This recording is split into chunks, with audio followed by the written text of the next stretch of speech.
લા હું રહી ગયો શેમાં રહી ગયો? માંડવીમાં, જાવા માંડવીમાં. એમ જાવા. અશોકભાઈ તમારી સરસા તો આખા ખડવંથલીમાં દુનિયાની છે. હું યાર કઈ વેરાયટી છે? જાવા.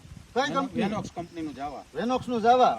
મારા ભાઈ બંધે કીધું તું મને, પણ હું રહી ગયો. કે અફસોસ થાય છે કે જાવા માંડવી વાવવાની જરૂર અફસોસ હતી. તમને એક ને નહીં, જેટલા ખેડૂત જોહે ને બધાને એમ થાય કે આપણે વાવવાની જરૂર હતી. જમીનનો પ્રકાર કેવો છે? મીડિયમ. મીડિયમ એટલે એકદમ કાળી ને ચીકણી. એકદમ કાઢીને ચીકણી. ખેડૂત મિત્રો એકદમ કાળી ને ચીકણી જમીન છે. એકવાર જમીનમાં આ હેઠેથી ઓલે હેઠે નીકળો ને પછી આવો એટલે સંપલ ધોવામાં તમને હા સડી જાય એવી કાળી જમીન છે. તોય આની અંદર તમે જોઈ શકો છો કે આ વસ્તુ તમે જો શું લાગે ઉત્પાદન 35-40 માં. 35 થી 40 મણ.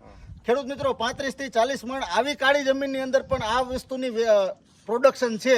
તો આવતા વર્ષે વવાય. વવાય. તમારો મોબાઈલ નંબર આપી દો. 87 581 23 5 37. બરોબર. તમારું આખું નામ? અશોકભાઈ રામજીભાઈ ભૂત, ગામ? ખડવંતલી. ખડવંતલી ગામના ખેડૂત છે. કોઈ પણ ખેડૂત મિત્રને વિઝિટ કરવી હોય તો એક વખત આવી અને આ પ્લોટની મુલાકાત લ્યો. કાળી જમીનની અંદર આ વેરાયટીનું પરફોર્મન્સ કેવું છે તમને તમારી નજર સામું દેખાય. ધન્યવાદ.